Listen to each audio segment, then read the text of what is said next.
Mr. Smith, I would like to start with you. Reading through both your written testimony and the comments that you've provided here this morning, you've outlined the steps that DOE has taken that really get us to a point where there is less time between the approvals. I appreciate what you have done with the realignment. Your testimony states that this legislation is, quote, not necessary. Now, this is not saying that you don't support the legislation. I certainly understand that. You have, again, under your leadership and with Secretary Moniz, you've issued several final authorizations.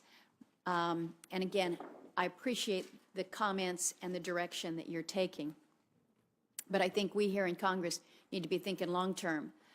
Secretary Moniz has made very clear that he wants to work through this process, but I worry that perhaps a future Secretary of Energy might not be as favorable to LNG exports as we have seen coming out of this Secretary and the administration. So the question that I would ask you very directly is whether or not you think S-33, as it is written, is workable and achievable. Well, thank you, Madam Chair, for the question. First of all, we understand the intent and the interest of this legislation, and in fact, as I listen to many of the comments that have been made here in opening statements, we share many of these drives, many of these core values of transparency, efficiency, of making prudent public interest determinations. So I think we have a lot in common in terms of what we want to accomplish, and we understand the intent of the legislation.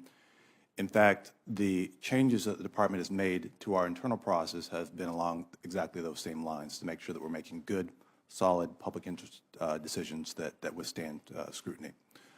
So we think we are currently moving in that direction, and we're using the current statute in a way that protects the public interest. That said, your direct question about the workability of the legislation that's being proposed, certainly if this legislation is passed as is currently written, the Department will be able to accomplish the mission. We will, as always, accomplish the letter and spirit of the law, and we believe this is a solution that we will be able to comply with. Well, I appreciate that. So what you're telling me is you can do it, you have been doing it, 45 days is workable. Yes, Senator. Again, if this is the legislation that's passed in its current form, that we can comply with the regulation. I appreciate that. Let me ask you a question regarding LNG and Alaska. As you know, the facility there on the Kenai Peninsula has been exporting LNG since 1969.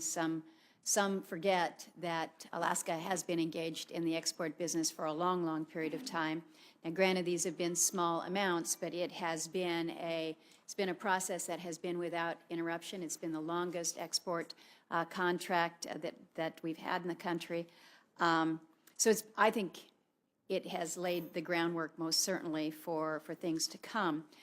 Of course, we also have the bigger project, the Alaska LNG project, that I believe merits a conditional authorization from DOE on the basis of what the Department itself has described as these unique features of an Alaska project. Not only will the project require the liquefaction facilities, but you've got an 800-mile pipe that we're dealing with. So the question for you this morning is whether it is DOE's understanding that this legislation would in no way affect Alaska LNG's eligibility for a conditional authorization to export to non-FTA countries, and that further that S-33 will in fact impose a 45-day deadline for the project to receive a final authorization after it's completed the environmental review. Thanks for the question, Madam Chair. So I've actually visited the Kenai facility in Alaska. I've spent time on the North Slope, so we've got a keen understanding of the opportunities and some of the challenges with all those projects. It is my understanding that we've already stated that we have held the right to do a conditional authorization for projects coming out of Alaska. It's my view that this bill as written would not change that. We would still have the ability to issue a conditional authorization for both of these projects, particularly the North Slope project, which has some additional complexities that might require conditional authorization. In addition, as we read the law as currently written, it doesn't appear to make any distinction between the lower 48 and Alaska in terms of the time limit that it would impose on the department. Thank you. I appreciate that. And I also appreciate you going up there and spending some time. Thank you, and I'll turn to my ranking member. Thank